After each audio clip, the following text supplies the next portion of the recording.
आज मैं उस सब्जेक्ट की बात करने आया हूँ यूपी पुलिस के लिए, जिस सब्जेक्ट की बातें शायद आप सबसे कम करते हो या आप ये मानते हो कि शायद उसकी तो ज़रूरत भी नहीं है बात करने की, लेकिन वो सबसे इम्पॉर्टेंट रोल आपके एग्ज़ाम में निभाता है, वो है रीज़निंग। क्योंकि आपको पता है 150 प्रश्नों में से 55 प्रश्न केवल रीज़निंग के आने हैं, यानी 110 मार्क्स आपके केवल और केवल रीज़निंग से बनने हैं।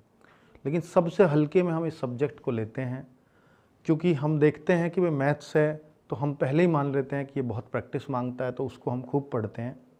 हम देखते हैं कि हिंदी सबकी ठीक ठाक हो जाती है, तो इसलिए हिंदी को बहुत बहुत अच्छा करने में बहुत कोशिशें उसमें नहीं करनी पड़ती, ना वो इतनी प्रैक्टिस मांगती है, थोड़े से रिवीजन से सही हो जाती है।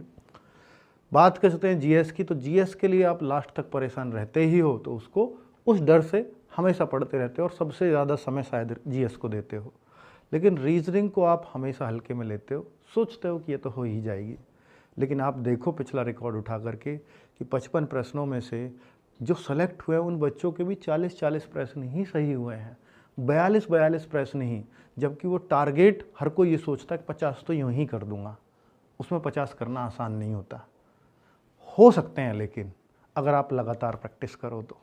मेरे भाई, रीजनिंग की प्रैक्टिस ही डेली करिए, मत पढ़िए आप रोज यूट्यूब से, मत पढ़िए रोज बुक से चैप्टर्स, क्योंकि बोरिंग होने लग जाए कि अगर आप बुक को लगातार पढ़ने लग जाओ तो मैथ्स को एक बार पढ़ लोगे, लेकिन रीजनिंग को आप लगातार बुक को नहीं पढ़ते, क्योंकि एक बार कर ली बहुत, दैट्स इट।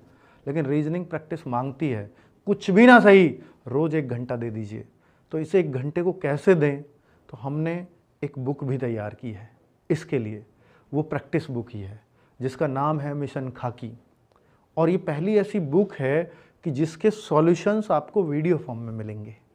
हमने यहाँ 40 सेट्स रखे हैं 55-55 क्वेश्चंस के, और टाइम भी दिया है कि 1 घंटे से ज़्यादा मत लेना।